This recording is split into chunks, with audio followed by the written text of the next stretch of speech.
Это новости в прямом эфире. В студии работает Анастасия Кобызева. Здравствуйте. До сих пор не найдено. Водолазы службы спасения отправились на поиски пропавшей женщины в Тампонском районе. 5 призывников из Ленска пополнили ряды российской армии. Как прошли проводы. Очередная ярмарка вакансий в Нерюнгри, куда могут устроиться местные кадры.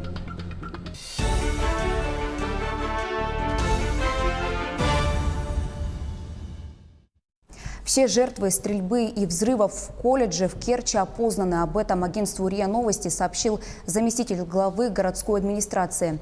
Также в результате трагедии, по последним данным, пострадало более 40 человек. 5 находятся в тяжелом состоянии, 3 из них в коме. По данным же взрывотехников, мощность самодельного взрывного устройства составила около 300 граммов в тротиловом эквиваленте. Как мы уже сообщали ранее, изначально следственные органы квалифицировали произошедшее как теракт. Однако спустя несколько часов после появления первых данных осмотра места происшествия выяснилось, что люди погибли в результате огнестрела, и статью переквалифицировали на убийство двух и более лиц общеопасным способом. Кроме того, взрывотехники к вечеру обнаружили и разминировали второе взрывное устройство. На месте произошедшей трагедии продолжаются следственные мероприятия. На поиски пропавшей женщины в Тампонский район Якутии направили водолазов службы спасения. Об этом телеканалу «Якутия-24» сообщили в управлении МЧС по республике. Напомню, что 16 октября на реке Алдан опрокинулась моторная лодка. В результате 3 человек погибли, 1 женщина пропала без вести.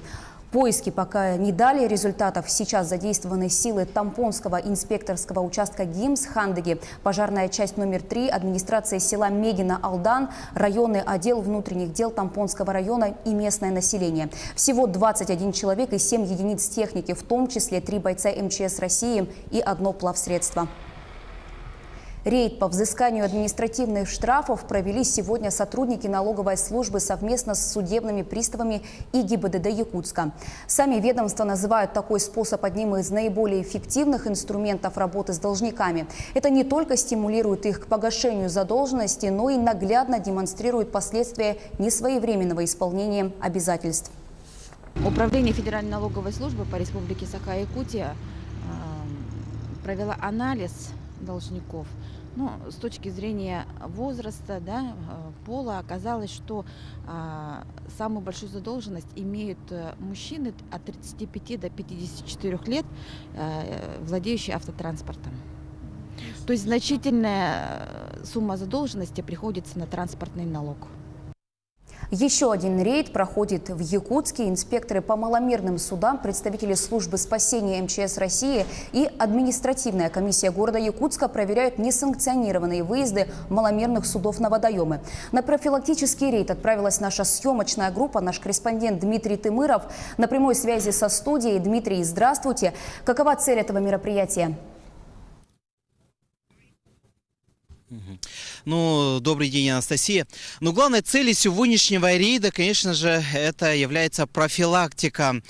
Инспектора ГИМС в ходе сегодняшней работы провели информационно-разъяснительную работу не только с водителями маломерных судов, но и с водителями. Они им еще раз напомнили о технике безопасности и о правилах перевозки пассажиров. Также хочется отметить, что некоммерческое движение маломерных судов на водоемах Якутии завершилось 10 октября. Те суда, которые сегодня курсируют с 202-го микрорайона по маршруту Якутск-Нижний Бестях, имеют официальную лицензию на право пассажиров. Дмитрий, скажи, пожалуйста, до какого числа будет проходить этот рейд? Прежде чем сказать, до какого будут проводиться эти мероприятия, хочется отметить, что закрытие движения маломерных судов на водоемах Якутии на территории республики было зафиксировано 3 случая гибели и пропажи людей в 3 районах Якутии. Это в Усть-Алданском, Тампонском и Нижнеколымском улусах республики. Поэтому такие мероприятия будут проводиться практически еженедельно и вплоть до открытия ледовых переправ. Анастасия. Дмитрий, большое спасибо. Я напомню, на прямой связи со студией был наш корреспондент Дмитрий Тымыров. 5 призывников из Ленска пополнили ряды российской армии. Напомню, что осенний призыв начался 1 октября. Повестку получили 22 жителя Ленского района. Всего в плане военкомата отправить 40 молодых людей. На проводах будущих защитников Отечества побывал и наш коллега Вячеслав Пилипенко. Родственники и друзья волнуются не меньше тех, из-за кого пришли в военкомат. Для всех присутствующих это особенный день, но ребятам, конечно, тревожнее. Впереди служба в армии. Они станут первыми солдатами осеннего призыва 2018 года. Первая отправка, 5 человек.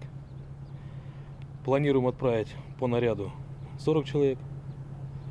Сейчас они убудут сегодня на сборный пункт военного комиссариата республики. Там будет проходить субъектовая призывная комиссия и медицинское освидетельствование. И там будет окончательно решено вопрос о призыве молодых людей. Уже по традиции будущих солдат провожают представители районного комитета по молодежной и семейной политике. Они пришли не с пустыми руками. В пакетах все необходимое для первых дней службы. Комитет по молодежной и семейной политике Ленского района каждый сезон дарит сувенирчики, наборы первой необходимости, которые очень нужны и важны призывникам. Например, в эти наборы входит хозяйственное мыло, обычное банное мыло, шампунь. Впереди пока неизвестный армейский путь. После распределительного пункта в Якутске ребята разъедутся в разные регионы страны служить в разных войсках.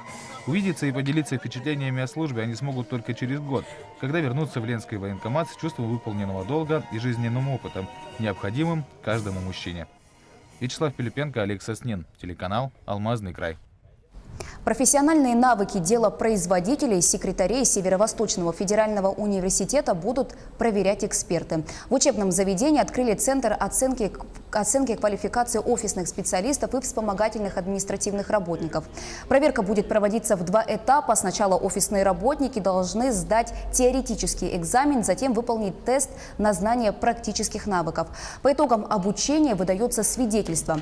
Стоит отметить, что 2 года назад вступил в силу закон о независимой оценке квалификации, согласно которому в республике уже открыты 2 центра оценки в области сварки и строительства. В будущем ожидается открытие центров оценки квалификации работников сельского хозяйства, гостиничного бизнеса и общепита. Сегодня мы открыли центр оценки квалификации, где будет оцениваться квалификация офисных сотрудников. Это у нас в регионе такого не было. Это первый наш центр. И он начнет работу буквально вот с завтрашнего дня. Да, это будет после обучения независимых учебных центров. Здесь будут проходить оценку, экзамен. Да, экзамен, оценка квалификации. Соответствует, не соответствует. Университет вообще планирует развивать это направление. Да? У нас институт непрерывного профобразования. Именно это их направление. Власти Нерюнгринского района уделяют особое внимание трудоустройству местных кадров. Центр занятости регулярно проводит ярмарки вакансий. Так, основные промышленные компании и предприятия снова представили свои вакансии для местных жителей. Устраиваются ли они на работу благодаря таким мероприятиям, узнавал Сергей Козюра. Жители Нерюнгри пенсионного и предпенсионного возраста, которые не могут найти себе работу, пришли на тренинг с психологом. Каждый из них рассказал, почему они ее не могут найти. Василий приехал в Южную Якутию из Приморья на заработки год назад. С тех пор он устраивался в разные компании. Обман и конфликтные ситуации не устраивали его. Устроившись в компанию «Колмар», ему все понравилось, но образовалась другая проблема. Устроило то, что транспорта. Приехать в Сберкоките, добраться до Нюрнберга, транспорта нету. А это все на такси. Такси стоит дорого очень. По моему карману, так что будем говорить. Так что пришлось уволиться. Участники тренинга рассказали о разных ситуациях. Кого-то обманывали по зарплате, кого-то не устраивали условия труда, а некоторым работодателям соискатели не подошли по возрасту. В ходе беседы с психологом выяснилось, что в поиске новой работы мешает прошлый негативный опыт. Трудоустраиваем граждан, прошедших обучение у нас по таким специальностям, как пробоотборщик, лаборант химического анализа, Конечно же, в первую очередь мы оказываем психологическую поддержку гражданам, потому что люди не уверены в себе. Мы вселяем в них надежду. После консультации у психолога соискатели соглашаются на переобучение и готовы сменить свою профессию. Для этого Центр занятости направляет их в местные учебные заведения, где их обучают по всем востребованным в районе вакансиям. При этом безработным выплачивается стипендия и предусмотрено бесплатное медицинское освидетельствование. Безработным и незанятым гражданам предлагается не только переобучение, но и повышение квалификации. После окончания курсов выдается свидетельство установленного образца. Срок обучения длится от 1 до 6 месяцев, в зависимости от программы. Занятия проходят в удобное для граждан время. Группы набираются в течение всего года. В данное время в Нерюнгринском районе зарегистрировано 270 безработных. Из них 150 человек пришли сегодня на ярмарку вакансий. Не секрет, что из-за отсутствия в районе соответствующих специалистов некоторые промышленные компании набирают кадры из других регионов. Тем не менее, для местных кадров возможностей трудоустроиться немало. Всего на ярмарке были предложены более 600 рабочих мест. Сергей Козюра, Георгий Сергеев, Аяла Мосов, Нерюнгри. В якутской кадетской школе-интернат в качестве дополнительного образования открыли секцию стрельбы из классического и блочного лука. Посетить ее может любой желающий кадет в свободное от основной учебы время. На первых занятиях побывал корреспондент Якутия-24 Александр Зубехин.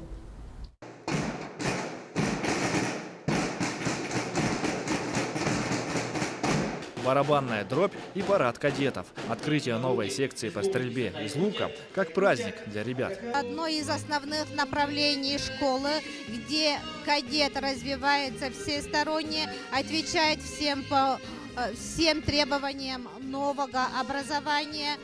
И в действии ребенок именно обучается и становится всесторонне развитым человеком. Тренировки с начала октября. Занятия 4 раза в неделю. Пока у ребят 3 классических лука и 1 щит. Ребята уже стреляют из лука, технику, ставим технику. Так, и дальше будем приобретать эти щиты и луки. Вот кадетская школа обещала приобрести 2 лука, и за счет ребят, родителей. В секции по стрельбе из лука кадетской школы используют вот такой лук производства Южной Кореи, который считается одним из лучших в мире.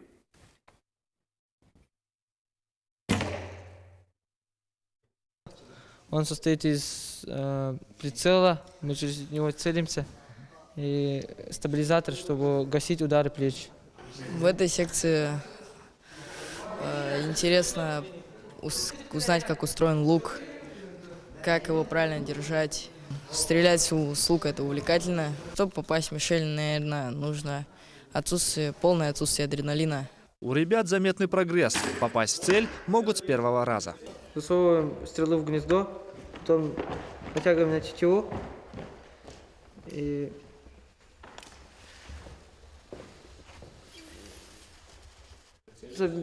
совмещаем тетиву с мушкой.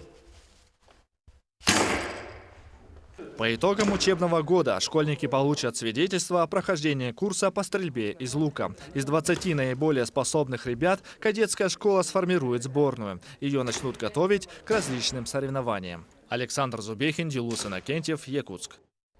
К этому часу у меня вся информация. Оставайтесь с нами.